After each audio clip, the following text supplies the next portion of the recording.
ibyo nunze n'ibyawe nanjye ubwanjye nduwawe naburiki sengufite mwamiko kuri itangazamakuru ni ukujya bafasha buri muhanzi wese cyangwa buri mu artist wese ni umuririmbyi ubwo ni muri cadre ya ngewe ntago nkunda kureba kuvuga ngo wenda ngo ngire aho mbogamira yego indirimbo z'ahambere za kera cyangwa zatambutse zari zirimo ndangagaciro harimo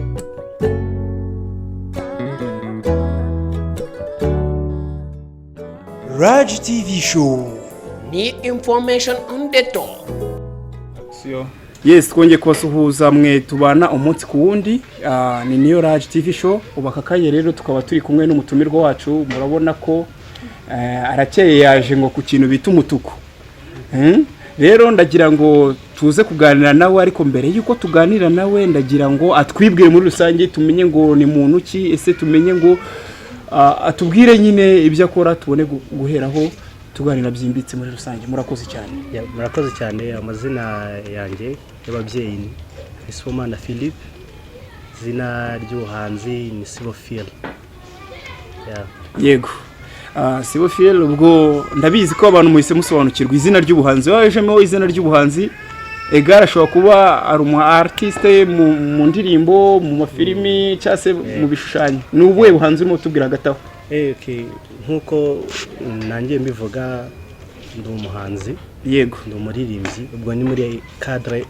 ya music music ubwo rero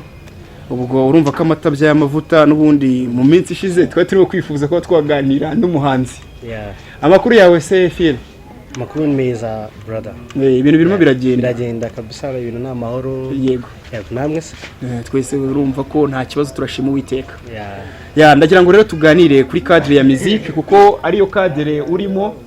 sibyo yego by'umwihariko nyine turebe ese ubundi umuziki ni iki muri rusange okay murakoze umuziki muri rusange umuziki ni ibintu byinshi ariko umuziki nkuko twese tubizi yego umuziki ngewe uko nkuzi cyangwa ukuri ni urwunge rw'amajwi ahuriza hamwe gakora melody injyana iryoheye amatwi rero tukaba ari byo twita umuziki yego muri rusange nyine iyo niyo muziki ndagira ngo rero tuganire kuri ibi ku bintu byerekeye n'ubundi ku muziki ntabwo turi butandukire ngo tujye ku ruhande n'ubundi turaganira ku muziki yego ubwo rero ese umuziki umaze igihe kingana ute utangiye umuziki ukora muri rusange umuziki maze igihe kinini nkuko twese tugiye tubizi turi abana batoya tuba turi abaririmbyi tuba mu ma eglise tuba mu ma Sunday night rero sinashobora gupresiza neza cyangwa kuvuga igihe natangiriye umuziki ariko natangiye umuziki ndi umwana mutoya muri eglise Sunday night yego naguce mu ijambo watangiye uririmba mu makorari mu rusengero muri rusange bajya bavuga ko ngo abantu muririmba mu makorari cyase mwaririmbye mu makorari ngo muri abahanga cyane ubwo rero ndagira ngo uhereze kapera abantu nyine baduteze amaso bakakanya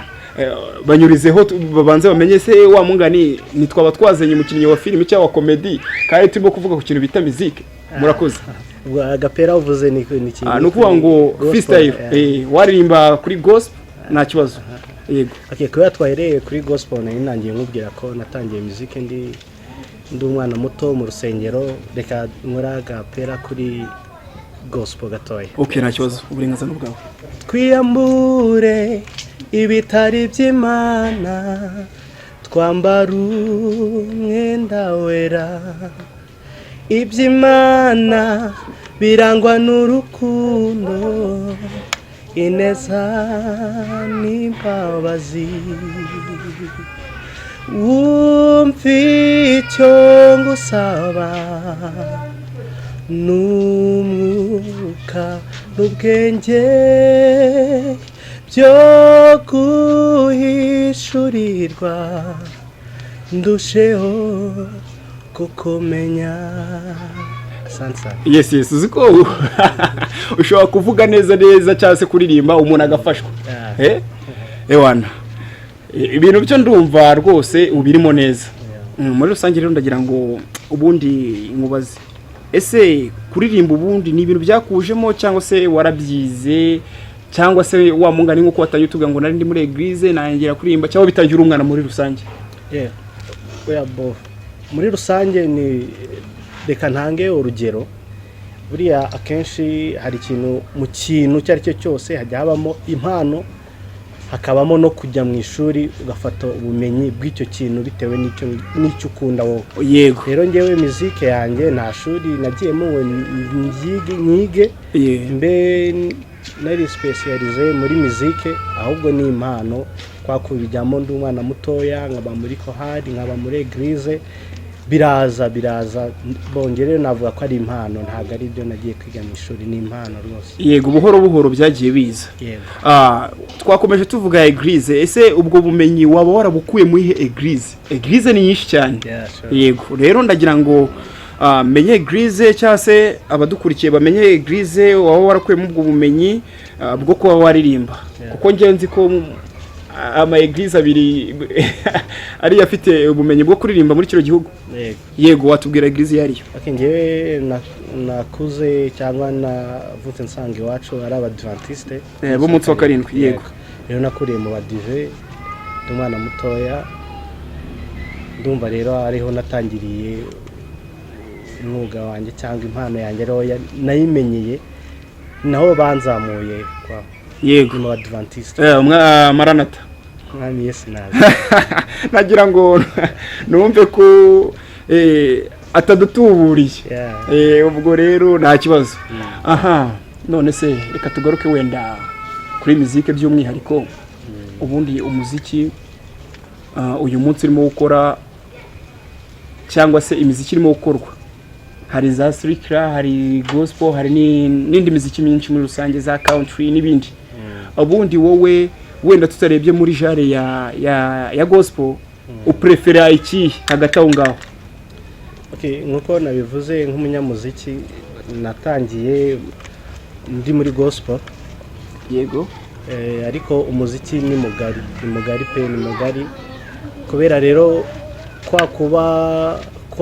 kubera ya mpano no kuba mu ma studio cyane, nakunze kubana n'aba producers bagiye batandukanye,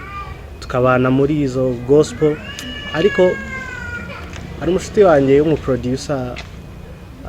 yitwa Oyeplo. Yego yitwa Oyeplo, niwe twabanaga muri studio,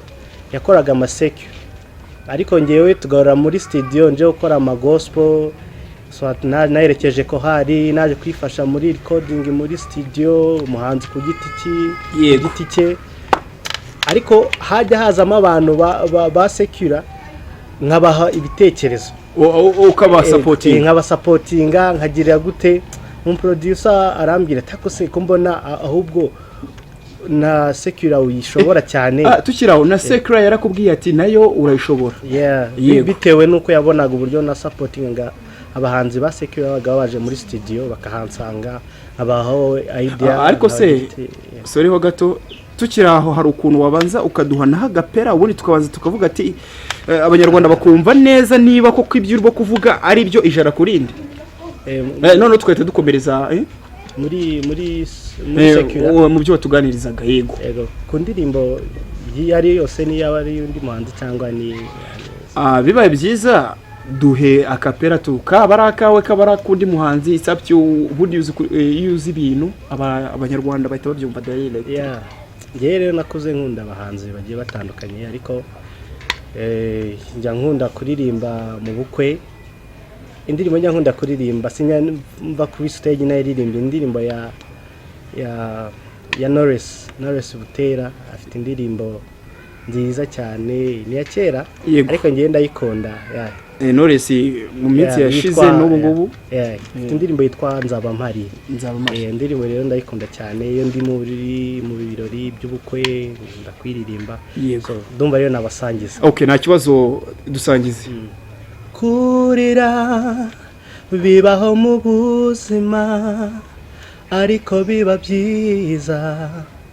iyo ufite uwuririra niwatuma haririra ryanjye na rimwe rigwa ku butaka ku rutugu rwawe jye niho ndirira aho umuntu agera akumva ariyanze jye niho nkumvira reka nkubwire nawe isi yose yakwanga inshuti zikagenda nzabamari mu bibi no mu byiza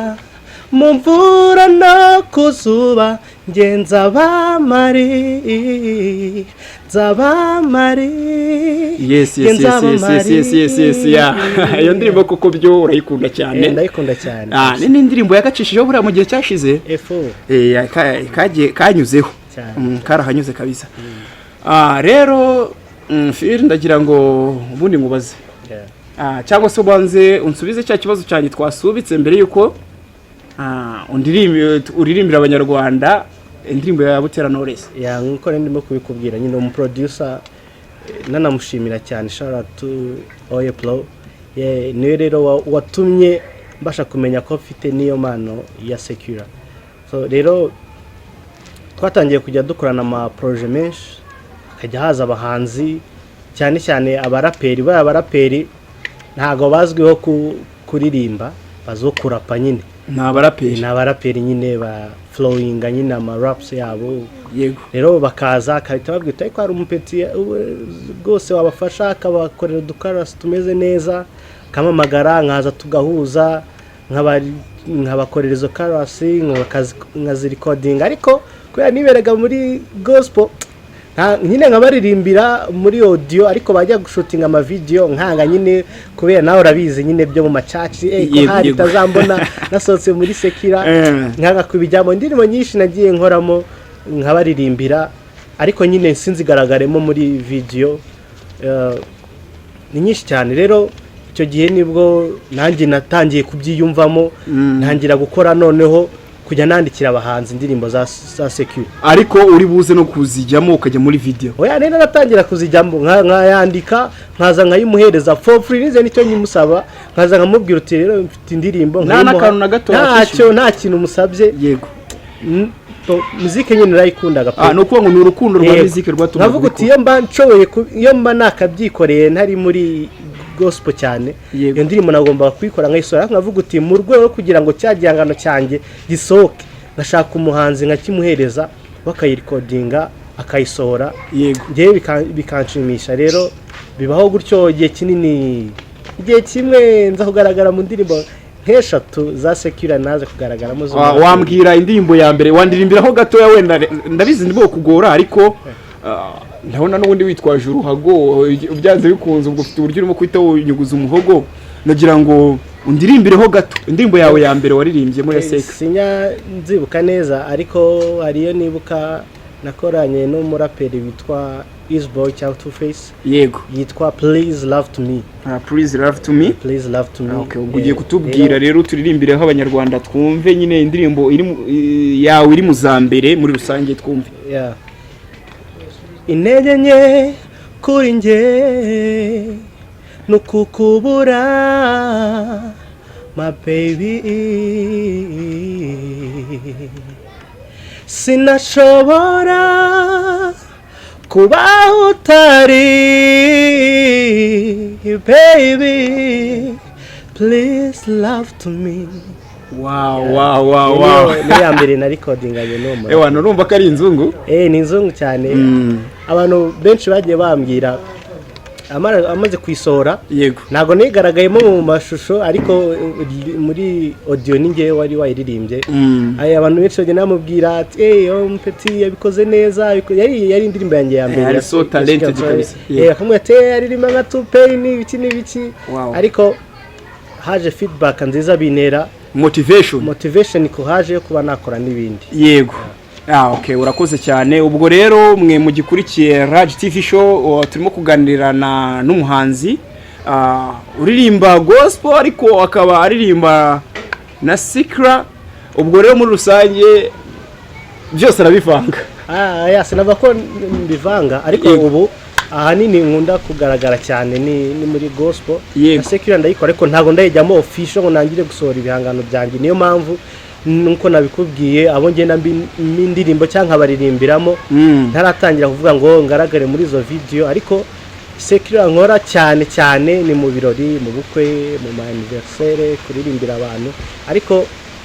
navuga ko aho mbarizwa cyane ni muri gospel. Yes, so ariko hari aka video nabonye gacacara, ndumva kamaze nk'ukwezi gasohotse niba nibeshye. Iyo video urimo Karere Sekira, harimo umuraperi. Ubwo rero sinumva uburyo urimo kumbwira ngo urimo kwisanga cyane muri gospel, kandi narabonye iyo video. Bita iyo ndirimbo bayita Closer niba nibuka. Yitwa Closer. Yego twayiganiraho nta kibazo. Nkuko nabikubwiye, yego nubundi ni umuraperi. Twarakoranye cyane muri studio, namuririmbiye mu ndirimbo ze nyinshi cyane pe, ariko sinzigaragaremo mu mashusho. Yego rero aza arabinsaba kandi nanjye n'umuntu yatumana igihe kinini. Ndamubwira uti nta kibazo, iyi ndirimbo nzayigaragaramo. So niyo ndirimbo ndumva ari yo ya mbere nagaragayemo, ariko indirimbo nziza nashishikariza abantu kugenda kwireba. Iri kuri channel ya Isboy, Two Face Pop Victor, niyo ndirimbo yitwa Closer. Indirimbo nziza cyane kabisa. Yes. Nabashishikariza kujya kwireba, byo narayumvishe ndanayireba, ni nziza mu buryo bwose. Yego shout out rero kuri Fear. Hari ibiru rero nanone nshaka ko tuvugaho bike, wenda tukaba twarekuriza imikoro. Ubundi mu Rwanda iyo urebye muziki yo mu Rwanda y'uyu munsi, wenda na muziki yo muri za 60 na kanga, wenda reka duhere muri za 80 tudahari, ariko turazumva. Niyo mpamvu umuziki ari umuziki n'usaza. Umuziki ni ikintu gihoraho. Yego wumva ari ihe tandukaniro mwaye w'umujene riri hagati ya muziki y'icyo gihe niyo ubu ngubu? Rirahari cyane. Buriya ngewe ari ikintu najya nemeranya n'abantu. Abantu tujya tuvuga ko aba artiste bo muri iyo myaka nyine ngo bari abaswa, ngo ntago bari abahanga. Bro, bari abahanga kurikije bo noneho bakoraga n'ibyo bikoresho bidahari byiza bigezweho biri kuri standard nk'ibyo dufite ubu ngubu, kandi bagakora ikintu na n'ubu ngubu tugifata tukacyumva kikaturyohera, bamwe tukazisubiramo ama remix, tugashaka kuzimodifia ngo tuzikore mu njyana turi kwisangamo ngubu nk'urubyiruko, ariko barabahanga. Rero icyo warumbajije itandukaniro ririmo cyane, ririmo pe, kandi natwe turaribona. Nk'urugero, nimba kera twajyaga tubona amashusho bajyaga basohora, ntabwo yari amashusho ari qualified, ari kuri standard atari meza, ariko ubu ngubu turi kubona amashusho meza, turi kubona abaririmbyi beza, bidakwiye ko nabo barabaririmbyi beza ku gihe cyabo bari beza, n'ubu ngubu baracyari beza. Rero itandukaniro ririmo haba muri studio recording ya audio y'aba video, harimo itandukaniro ugereranyije na kera. Ubwo muri make ushatse kuvuga ko abakera bari abahanga cyane bitewe n'ibikoresho cyangwa se n'uburyo bisangagamo cyane, bitandukanye n'iby'ubu. Ubu ngubu ibintu byose biri definition cyane, biri digital, kuko uramutse ubazanye muri iki kinyejana turimo ukabahereza ibikoresho dufite, bro, badukorera muziki nziza cyane kabisa. Bitavuze ko natwe generation iriho ubu ngo bitakora ibintu byiza, irabikora byiza cyane, ariko tugendeye ku bikoresho nge itandukaniro nayishyano ku bikoresho bakoreshaga n'ibyo dukoresha ubu ngubu, aho harimo itandukaniro. Rero rishobora gutuma hasohoka n'ikintu cyatanga itandukaniro. Yego, mfite Petit Frere ngakunda Masabo cyane na Kamariza, akenshi iyo abicayeho ngo yumva ibyo mu ruhura n'urubyiruko. Petit Frere ni umwana mutoya. Yego, ubwo rero akenshi ntagakunda guta umwanya ku ndirimbo ngo ya runaka na runaka z'ubu ngubu, ahubwo we yicara kuri izo ndirimbo kandi n'urubyiruko ubundi nubuye butumwa bwiza buri mu ndirimbo zahashize n'izubu wabigereranya uti nize zifite ubutumwa bwiza message nziza muri make bo ngiye ntago nkunda kureba kuvuga ngo wenda ngo ngire aho mbogamira yego indirimbo z'ahambere za kera cyangwa zatambutse zari zirimo ndangagaciro harimo kirazira harimo tukiraho ibyo urimo kunsora ndabyumva ariko ubu baravuga ati abanyarwanda b'ubu ngubu cyangwa se urubyiruko rw'ubu ngubu rw'abahanzi rurimo kuririmba ibishego yego ntabwo wenda ndi bujye kure yuko ibyo bivugwa cyangwa se natwe tubibona ariko nibikuraho ko n'abakera nabo baririmbaga ibishego indirimbo zirahari ariko baranabiririmbaga bagakora za nshoberamahanga buriya mu Rwanda tugira ururimi rwacu rwihariye rwitwa inshoberamahanga inshoberamahanga ntabwo umunyamahanga nyine ashobora kumva icyo kintu uvuze tureke nabo natwe ubwacu abatoya hari inshoberamahanga umuntu ashobora gukoresha ntugire gute ntuyumve rero abantu ba kera ngo bakoraga ibyo bishegu nk'uko bivuze ariko barazimizaga yari bigoye kuba umuntu wese yabasha kumva iryo jambo ngo ryisesengurire cyangwa aryisobanurire rero bagerageza niyo wagikoraga agakora ikintu kihishe nyine kiri hide somehow kabisa rero bitandukanye n'abubu nimba ari igitutsi arakivuga rwose nk'uko kiri cyangwa umuhanzi akibasira undi akamusebya akagira ute ariko biratandukanye nicyo ndimo kuvuga abahanzi ba kera nyine bashyiragamo izo ndangagaciro bagashyiramo izo kirazira bagahanga ibintu bifite umuco bifite discipline kabisa yego none ndagira ngo mubaze ni ibibazo nka bitatu ngiye kukubaza then noneho tukagushimira ku mwanya wawe waba waduhaye yego ikibazo cya mbere rero mbere yuko nyibaza ndakomeza nshishikariza abantu badukurikiye kuri Raj TV show mwihangane rwose mukore subscribe tujye tuganira kenshi na kenshi tubafitiye umutumirwa wacu ni Phil ni umuhanzi nyarwanda niwe turimo kuganira kuri kamera muramubona ikibazo cya mbere rero cyanjye kirabaza gutya ubundi wowe muri no njyana urimo ni uwe muhanzi uyu munsi wavuga ngo ni role model wawe uyu munsi muri secular muri gospel uravuga muri rusange uri open muri rusange muri gospel rero harimo benshi ni benshi cyane byangora kuba natoranya nkavuga ngo uyu ariko ngewe umuntu wese ukora ikintu cyiza wese aba role model wanjye umuntu ukora ikintu cyiza ariko twibukiranye ndimo kuvuga best na rimwe ijyaho abantu batatu rimwe niyo umuntu umwe yego muri gospel rero ngewe nkunda gukurikirana umuhanzi witwa Bosco Nshuti yego nkunda kumukurikirana nkunda indirimbo ziwe cyane rero muri secular nkunda umuhanzi witwa Bruce Melody kuva ndi umwana kera ni role model wanjye kabisa nkunda kumukurikirana yego kandi si kubivuga ko wenda ubu ari big star na kera nyine atarabana na big star yari role model wanjye kabisa rero ndumva ari navuga gospel ni Bosco Nshuti secular ni Bruce Melody yego urakoze cyane ubwo uwo ni we Phil abo ni bo ba role models be a prefer yego ikibazo cya kabiri rero kiravuga gutya ni ikihe kintu wumva wazana mu muziki nyarwanda uyu munsi kidahari wowe ukaba wavuga ati ngewe iki kintu ninge ukizaniye kandi cyagirira akamaro abahanzi nyarwanda muri rusange na societe nyarwanda murakoze cyane Phil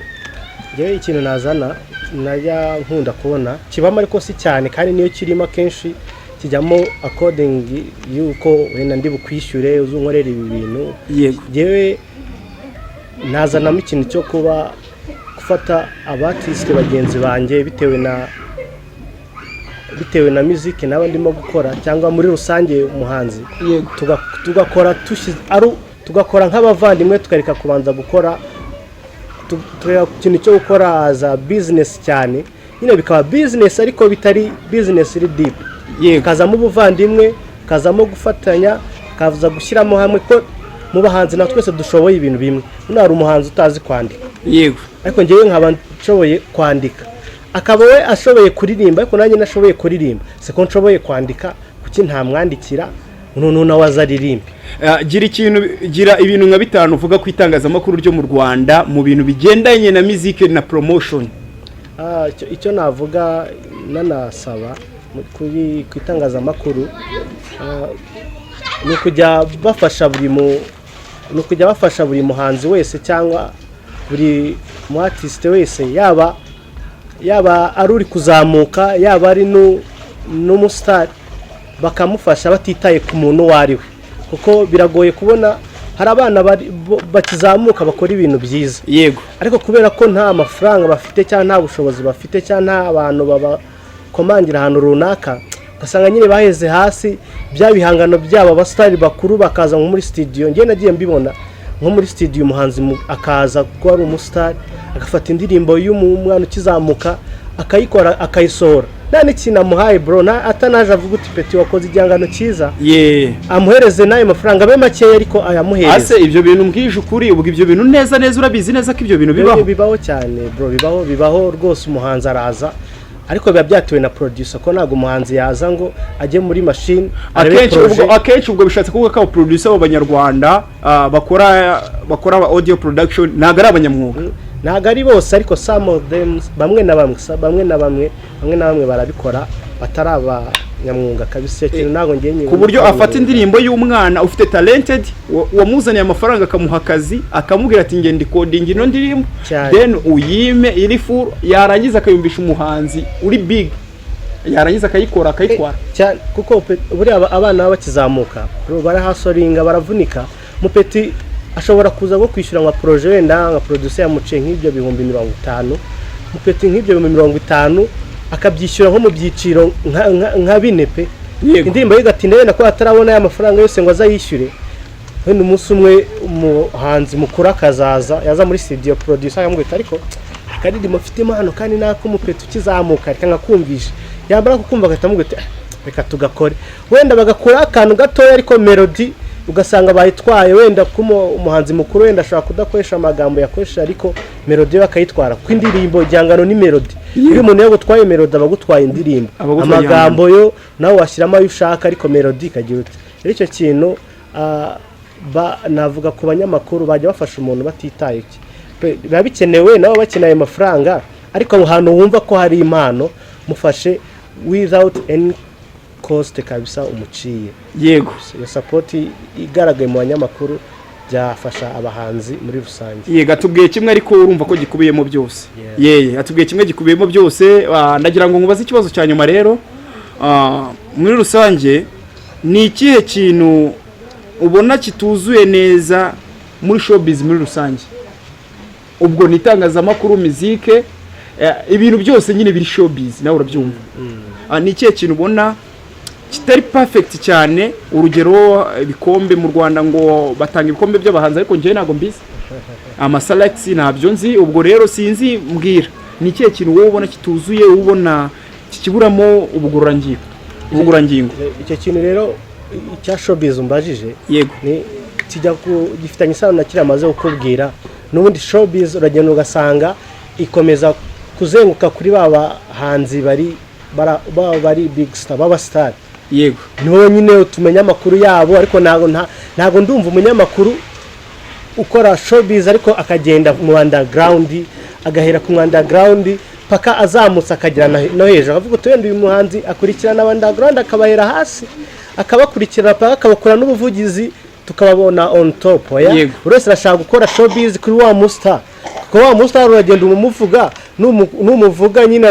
nawe aravuga ute nawe ndibuze kumuhamagara avuga ati bro nago washizaga fanta bro nago twikiye gutya na gutya ngiye icyo navuga ni nk'icyo nabimaze kuvuga ni dukore showbiz ariko iri ku artiste muri rusange aba comedies haba aba film haba abartiste ba music hose tugende muri ibyo bisate byose tujyamo tutitaye ngo uyu n'umustar uyu underground hose tugereyo rero ndumva iyo contribution abanyamakuru bayikoze na showbiz yacu yo mu Rwanda yarushaho kuryoha yego ubwo mwe mugiteze Raj TV show turacyagarira n'umuhanzi wacu umutumirwa wacu mukuru ari we Phil. Ndagira ngo rero muri rusange atubwiye ko akunda indirimbo ya role model wa Bruce Melody muri rusange. Ndagira ngo turirimbire imwe mu ndirimbo ze noneho tumushimire. Yego murakoze. Yego mbere yuko nanjye naririmba first of all ndabanza nshimire Raj TV show yanumiye muri kino kiganiro cyabo. Yego murakoze cyane. Nishimye cyane mwakiriye neza twaganiriye neza. Yego n'ikindi gihe ni mu bishima ko twagaruka tukaganira n'inshuti zacu zongera ngaruke. Yego rero warumbwiye kuri kapera k'indirimbo ariko nakubwiye babiri nshobora kuririmba umwe muri abo. Yego ibyo nunze ni byawe nanjye ubwanjye nduwawe naburi ngufite mwamiko umagije. indirimbo cyane yisa na mutima ikora ku mutima kabisa. Yego ubwo ndagira ngo mbashimire mwe muteze Raj TV show muyikurikiye muri rusange. Ndabashimira kuba mwaduhaye umwanya wanyu. Ibiganiro byo nagagaruka yari Raj TV show muri rusange. Ubwo salam shalom na huta. Yes.